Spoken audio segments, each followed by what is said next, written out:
Good morning, PA. It's Miss Banta here. Look at this blue sky behind me. Isn't it wonderful? I'm super excited to be in my backyard and it not be pouring rain. It's wonderful. But I want to share a story with you from a couple of years ago to give you kind of context for a verse that I want to share with you. And so a couple of summers ago, I was going on a hiking trip.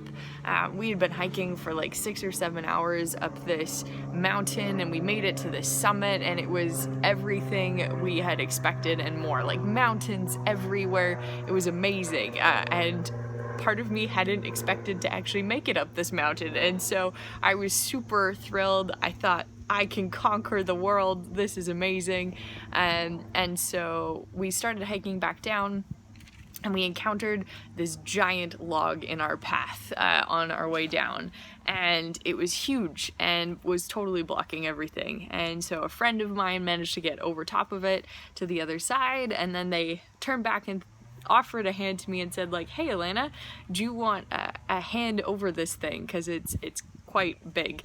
And I, thinking again that I could conquer the world at this point, was like, no, I got this, forgetting that I have short legs. And yeah, so I tried to get over this thing, and didn't also at the time see this giant stick poking out of this log that ended up jabbing me in the leg as I was climbing over it. And so my pride had completely stopped me from accepting the help that I actually needed. Needless to say, the rest of the hike was quite the adventure getting down, but we made it. It was fine. But I share that with you because I'm realizing more and more through this season that I really like coming up with solutions that I think are gonna work. But the reality is that I actually am completely inadequate to figure things out on my own. And the reality is that I am actually, whether I realize it or not in the moment, wholly dependent on God. And so to jump into Isaiah, he's talking about the Israelites and kind of their journey and how powerful God is in every situation. And this is what he says. For I hold you by your right hand. This is God talking. I, the Lord your God. And I say to you, don't be afraid. I am here to help you.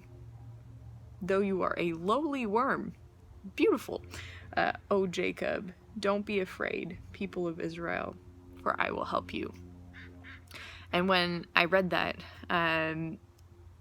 I didn't like the phrasing of lowly worm. I don't think anyone wants to be called that. But the more I think about it, the more I realize, like, worms can't do that much. And whether I like to admit it or not, myself, just like the people of Israel, are actually really limited in what we can do to control the situations around us. And the second thing that kind of stands out is God having this posture of offering help to the people of Israel. And my reaction to that initially is like, nope, I don't need help. I can figure this out on my own. Thanks very much, but no thanks.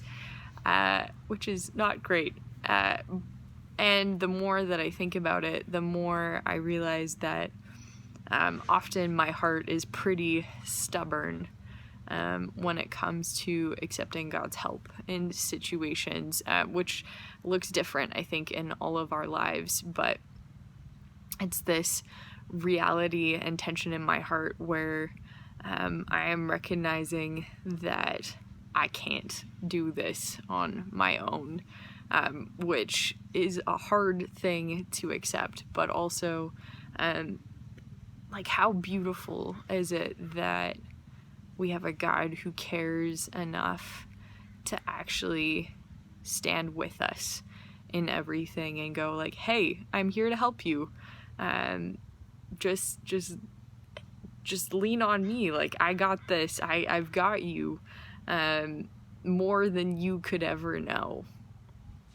And so maybe you're like me, maybe you're stubborn and fiercely independent and not good at accepting help from God or from other people. And so just an encouragement to you to think on that, to think on why you don't want help from others, because at least for me it always comes back to a place of pride in my heart. And maybe you're a person who isn't in that situation, then may this be an encouragement that God is there to help.